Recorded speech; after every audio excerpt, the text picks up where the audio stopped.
पुण्यामध्ये भीमथडी जत्रेचं आयोजन करण्यात येतं। हे भीमथडी जत्रेचं 18वं वर्ष आहे आणि या जत्रेला पाहणी करण्यासाठी भेट देण्यासाठी शरद पवार पोहोचलेले आहेत। चंद्रकांत फुंदे आपले प्रतिनिधी आपल्यासोबत आहेत। चंद्रकांत, आता पवारसाहेब भीमथडी जत्रेत फेरफटका मारतायत। ते गाडीमधनं सगळ्या स्टॉलला भेटी देत आहेत। त्यानंतर ते रिसर प्रेस कॉन्फरन्स घेतील। सगळे जे बचत गटाच्या ज्या महिला आहेत त्यांच्याशी ते वार्तालाप करतायत। मग एकूण दरवर्षी पवार न चुकता त्या भीमथडी जत्रेला आवर्जून भेट देतात, कारण भीमथडी जत्रा ही सुनंदा पवार म्हणजे त्यांच्याच घरातल्या सुनबाई, थोरल्या सुनबाई हे ते आयोजन करत असतात। म्हणजे रोहित दादांचे वडील राजेंद्र पवार आणि आई सुनंदाताई हे म्हणून मुख्य आयोजन म्हणजे कृषी क्षेत्रात एकूण पवार फॅमिलीचं जे योगदान आहे यातनं मग ही सगळी भीमथडीची संकल्पना पुढे आलेली आहे। आणि बचत गटांना रोजगार मिळवून देणं, कृषी उत्पादकांना एक व्यासपीठ मिळवून देणं, त्या निमित्ताने ही भीमथडी जत्रा आयोजित केली। म्हणजे जसे पवारसाहेब कृषी मंत्री होते तेव्हापासून ही सुरू झालेली यात्रा आज यंदा 18वं वर्ष आहे। सातत्याने जो प्रतिसाद आहे तो वाढतच चालला आहे भीमथडी जत्रेचा। म्हणजे पुणे आणि भीमथडी जत्रा एक वेगळं समीकरण बनून गेलंय आणि शरद पवार आवर्जून त्याला भेट देतात। आता नेमकं काय सांगतात या भीमथडी जत्रेच्या सगळ्या सफारीनंतर त्याकडे सर्वांचं लक्ष लागलेलं आहे। पूर्ण अख्ख्या सिंचन नगरच्या ग्राउंडवर ही भीमथडी यात्रा दरवर्षी भरते। डिसेंबर महिन्यात 5 दिवस चालते आणि त्या सगळ्या स्टॉल्सला पवारसाहेब भेटतात। सगळ्या स्टॉल्सवरनं त्यांना ते भेटवस्तू दिल्या जात आहेत। ते सगळं त्याचा आनंदाने स्वीकार करतात। सगळ्या बचत गटाला एक हक्काचं म्हणजे जवळपास 350 स्टॉल्स तिथे लागलेले आहेत। म्हणजे खाद्य महोत्सव तर आहेच, तो भीमथडीचं म्हणजे ग्रामीण खाद्य संस्कृतीचं दर्शन तर इथं घडतंच, पण बचत गटाचे जे मेन प्रॉडक्ट्स आहेत त्यांना ते सगळे इथं विक्रीसाठी उपलब्ध असतात आणि त्याची सगळी पाहणी आता शरद पवार करतात। त्या गाडीमध्ये सुनंदाताई आहेत, शरद पवार आहेत आणि इतर त्यांचे सहकारी आहेत।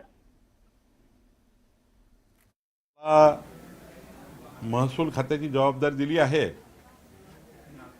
आणि या खात्यामध्ये संपूर्ण महसुली जो आमचे कायदे आहेत, ज्या कायद्याने शेतकरी शेतमजुरांना आणि समाजाच्या शेवटच्या माणसाशी संबंध आहे अशा महसुली कायद्यामध्ये काही सुधारणा आवश्यक आहे। या खात्यामध्ये मोठ्या प्रमाणावर जर चांगल्या सुधारणा आणल्या तर या महाराष्ट्राला आपल्याला विकासाकरता पुढे नेता येईल। छोट्या छोट्या कारणामुळे अनेक विकास प्रकल्प थांबले आहे, त्याला सुद्धा आम्ही पुढे नेणार आहोत। 86,000 झोडपी जंगलाच्या जमिनी ज्या दाखवल्या आहेत, झुळप नाही, जंगल नाही, पण जमिनीवर नोंदी आल्या आहेत। या 86,000 हेक्टर जमिनी ज्या प्रामुख्याने विदर्भातल्या आहे, याबद्दलची सुप्रीम कोर्टमध्ये केस सुरू आहे। महाराष्ट्र सरकार म्हणून त्या ठिकाणी ज्या ज्या बाबी आम्ही करायच्या त्या पूर्ण करून लवकरच 86,000 हेक्टर जमिनी या ठिकाणी झुडपी जंगलातनं कमी होतील असाही प्रयत्न आमचा राहणार आहे। आणि एक तलाठ्यापासून तर जिल्हाधिकाऱ्यापासून शासनापर्यंत ज्या ज्या बाबी सरकार म्हणून अपेक्षित आहेत त्या आम्ही पूर्ण करणार आहोत। सर, हे जे खातं आहे जसं तुम्ही आता सांगितलं की विदर्भातल्या जास्तीत जास्त गावे म्हणूनच तुमच्यावर ही जबाबदारी देण्यात आली का येत्या 5 वर्षामध्ये तुम्ही दोघं मिळून सातत्याने एक वाक्य पुन्हा पुन्हा बोललं जात आहे की गडचिरोली हे येत्या काळामध्ये महाराष्ट्राचं आर्थिक केंद्र बनणार आहे। नाही, खरंच आहे की विदर्भ असो की मराठवाडा असो की महाराष्ट्र असो, पण विदर्भातल्या झुडपी जंगल जमिनीमुळं मोठ्या प्रमाणावर विकास प्रकल्प थांबले आहेत। साधं स्मशानभूमीसुद्धा बांधता येत नाही गावात।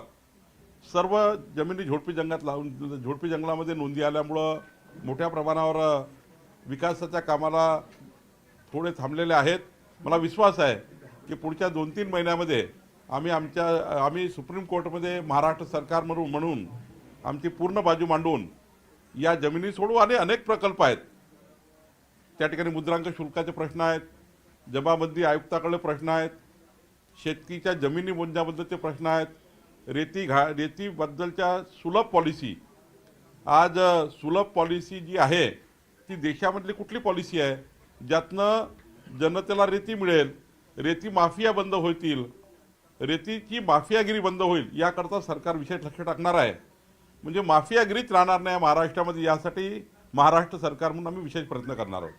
महसुली कायद्यांची फार किंवा कागदपत्रांची फार अडचण असते त्याच्या सुलभीकरणासाठी, कारण लोकांना अगदी शासनाशी पहिला संबंध म्हणजे महसूल विभागाशीच लोकांचा येतो. नाही, मी ठरवलं आहे, माननीय देवेंद्रजींशी माझं बोलणं झालं, माननीय मुख्यमंत्री मोदी यांशी, देशामध्ये काय काय सुलभीकरण झालं आणि त्यामधलं सर्वात सुलभीकरण काय आहे, म्हणजे जनतेला घरी बसून त्यांचे संपूर्ण डॉक्युमेंट त्याला ऑनलाईन काढता येतील.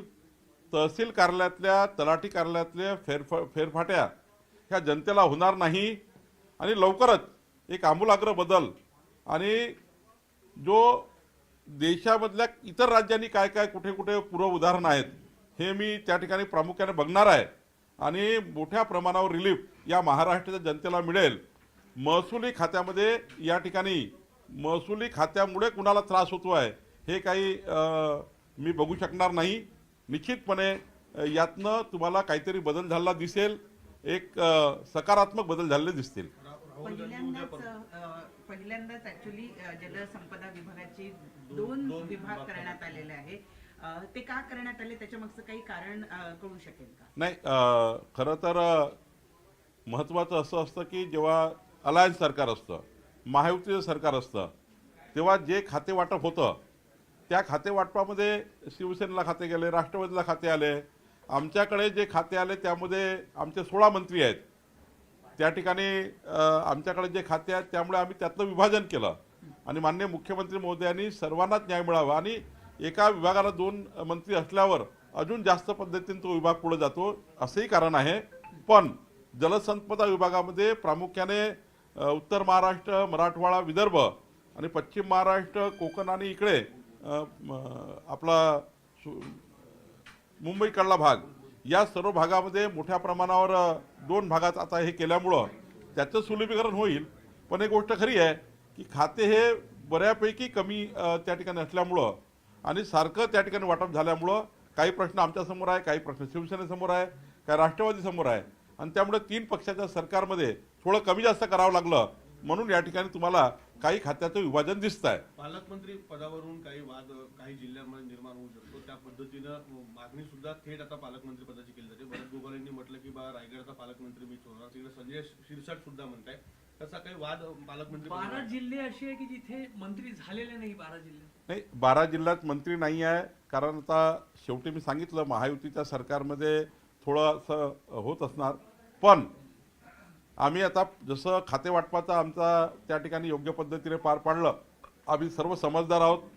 एकनाथजी, अजितदादा, माननीय मुख्यमंत्री आम्ही बसू आणि कुठेही पालकमंत्री पदाबद्दल कुठलेही वाद तयार होणार नाही याची काळजी निश्चितपणे आम्ही घेऊ आणि यामधून आपल्याला उत्कृष्ट पद्धतीने पालकमंत्री पदाची वाटप झालं दिसेल. राहुल गांधी उद्या परभणी दौऱ्यावर आहेत, तर त्या ठिकाणी त्या कुटुंबांची भेट घेणार आहेत. असं आहे की वारंवार माननीय मुख्यमंत्री महोदयांनी सभागृहामध्ये 14 कोटी जनतेला आश्वासित केलं आणि परभणीच्या घटनेमध्ये जे आरोपी आहे तो मनोरुग्ण आहे, त्याला पोलिसांनी तात्काळ अटक केली. पण आता यांना राजकारण करायचं आहे. राजकारणाकरता या ठिकाणी पहिल्यापासनं संविधानाचा